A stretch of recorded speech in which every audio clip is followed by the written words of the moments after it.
Hey guys, today we're going to talk about multiplying and factoring polynomials. So we're going to be going, with the multiplying, we're expanding our polynomial and expression. And with factoring, obviously, we are condensing it. So we're going to do both. But we're going to start with multiplying because it's an easy way to kind of begin the lesson. So you guys remember when you learned about distributive property, that's essentially what you're doing with multiplying any kind of polynomial, because I've taken out 2x from my expression and then I'm going to multiply both values by it. So you need to remember your MADS rules here because exponents are going to apply. So let's start with multiplying 2x times 3x. That'll give me 6 for the base.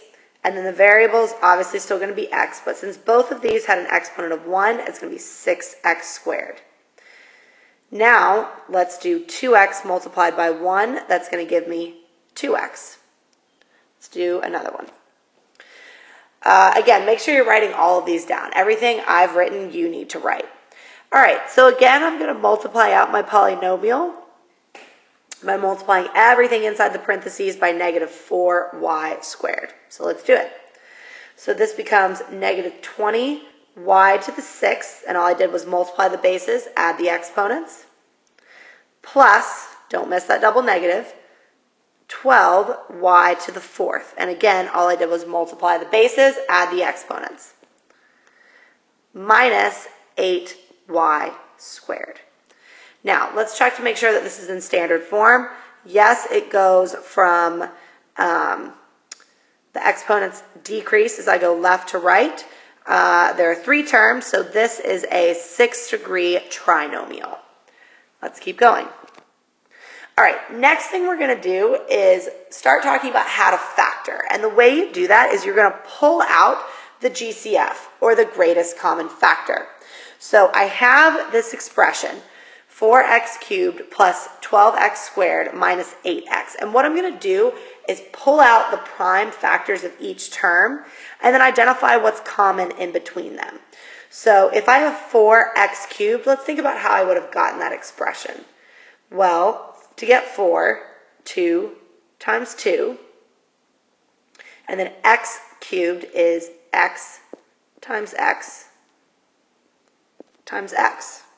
All right? Now let's think about 12. If I want to get 12 with the same factors of 4x cubed, I want to pull out the prime factors. Again, I'm going to pull out 2 times 2 times 3. 2 times 2 is 4, times 3 is 12. And then to get the x squared, x times x. All right? Now let's do 8x. Again, pulling out the prime factors. 2 times 2 times 2 multiplied by x. Now I'm going to go through and circle everything that's the same. What you should notice is that each of these has at least 2 2's and 1 x. I have it here, I have it here, and I have it here. All right? So each of these, this expression or this polynomial has a greatest common factor of 4x. Okay? 4x. That's what each of these has in common. Let's do another one. All right. 5v to the 5th plus 10v cubed. Again, I'm going to pull out each of the terms individually and figure out their common factors. All right. So how did I get 5v to the 5th? Well, I would have taken 1 multiplied by 5 and then multiplied by 5 v's. All right, let's do the same thing with 10v cubed. The prime factors for 10 are going to be 2 and 5. And then how did I get the 3 v's? I multiplied by 3. All right, so let's think about what's common here. I have a 5 in both of these expressions, and then I have 3 v's. So the greatest common factor here is going to be 5v cubed. What's up?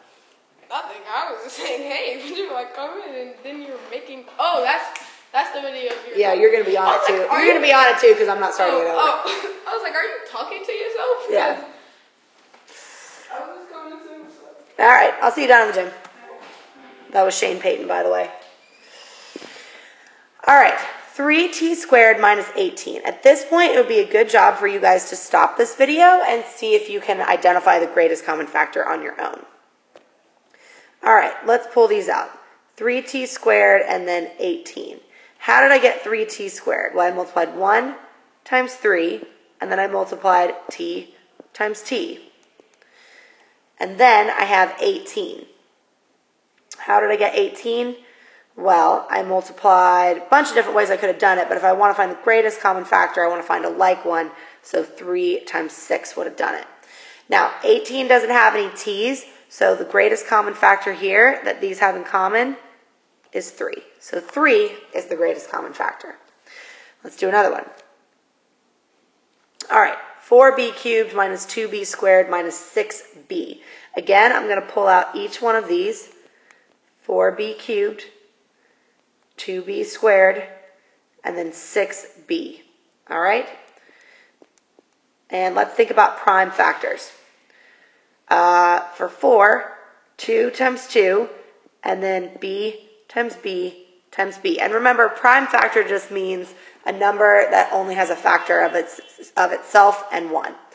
2b squared is going to be 2 times 1, and then b times b. And then 6b, again, think about prime factors, 2 and 3. 2 times 3 times b. What do all of these have in common? Well, they each have at least 1, 2, and they each have at least 1b. So the greatest common factor here is 2b. All right? Now let's go to factoring. All right. What we're going to do here first is identify the greatest common factor and then pull that out and then figure out the rest.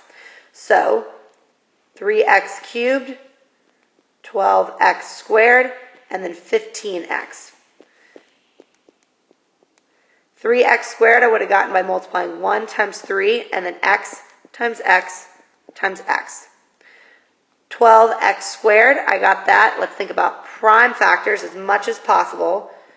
2 times 2 times 3 times x times x. And then 15, 3 times 5 times x. All right, so what do these have in common? Well, they each have a 3. Go ahead and circle that. And each of these has at least one x. So your greatest common factor here is 3x. Now remember that as I start to factor. So let me erase this really quick.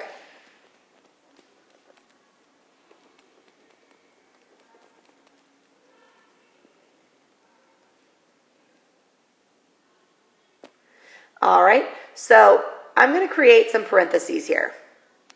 And I'm going to put 3x out front. And now let's think about it. If I multiplied 3x, what number would I be multiplying by to get 3x cubed? Well, if you pull out the 3x, what you're left with is x squared.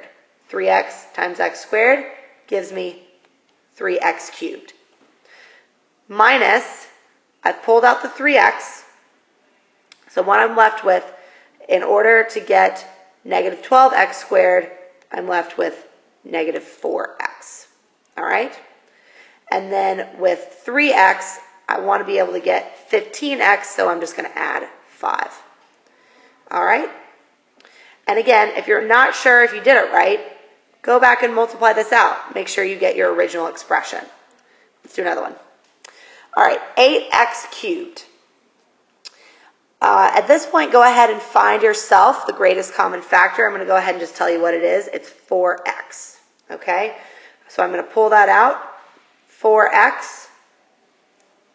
And in order to get 8x squared, I'd be left with 2x minus 3. That one was a little easier. Let's keep going. Again, first step, find the greatest common factor and then factor it out. All right, 5d cubed plus 10d. Your greatest common factor here is going to be 5d. So I'll pull that out. 5d multiplied by d squared plus 2. And again, if you're not sure, multiply that out. See if you get the original expression. All right, this one I'm going to do the greatest common factor for you. So 6m cubed equals, let's see, prime factors, 2 times 3 times m times m times m. 12m squared equals, again, I want prime factors, 2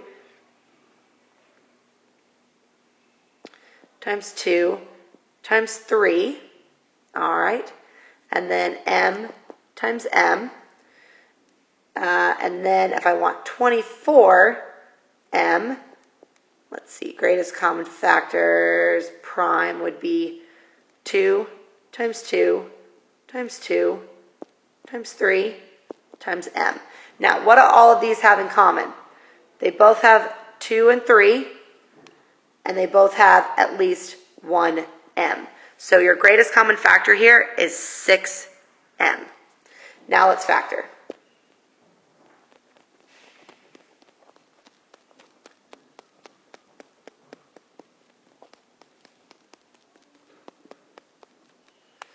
All right, I'm going to pull 6m out to the front. Now how am I going to get 6m cubed? Well, that just means I'm left with m squared minus, let's see, if I want to get negative 12m squared, I'd be left with negative 2m.